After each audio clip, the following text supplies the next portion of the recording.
Hello, this is Dr. Oz. In this video, I would like to go over our practice midterm. So let me just first log into our class Blackboard. And question number one here says that to print something in Python, what do I need to use? And I need to use the print function. So which of the following matplotlib commands would correctly create a bar chart for count? So we are trying to count categories in pandas and in a series called data frame category. So the answer is B.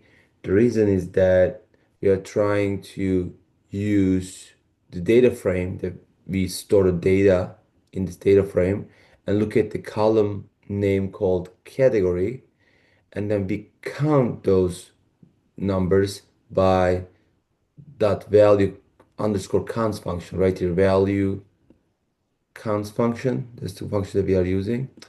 And then once we count it, we apply a function called plot to plot a chart. What kind of chart? Specifically bar chart. So that's how we do it. Question number three.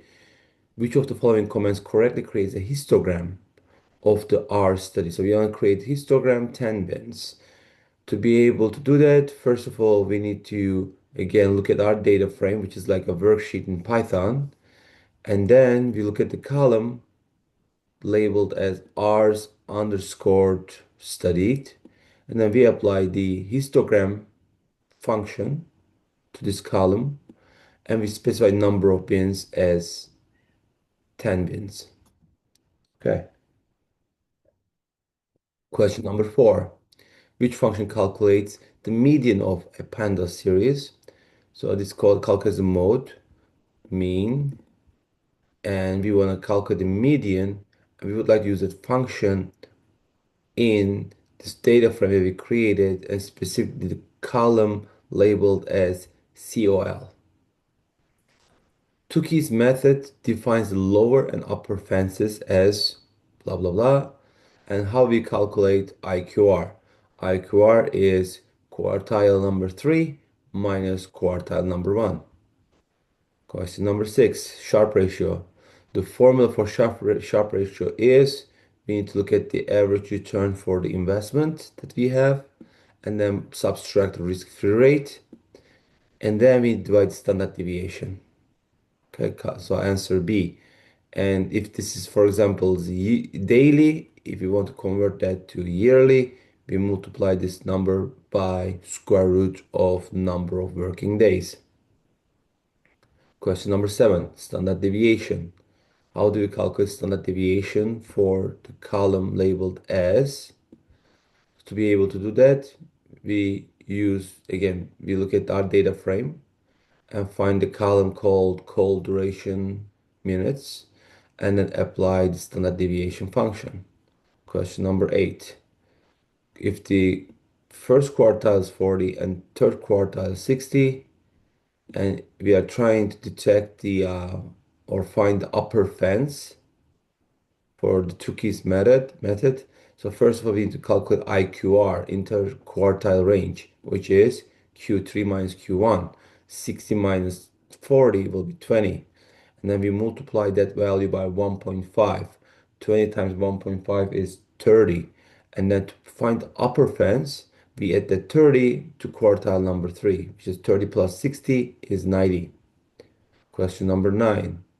So this is the formula for standard error. So how do we do that in Python? We use NumPy, NumPy library.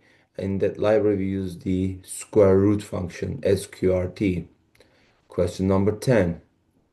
If you toss a coin 10 times, what's the expected number of heads? So the probability of getting heads for fair coin is 50%. 0.5 times 10 will give you 5. Question number 11.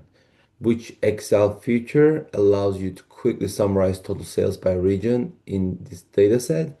So since we have two variables, total sales and region, that's the pivot table. That's how we summarize our data.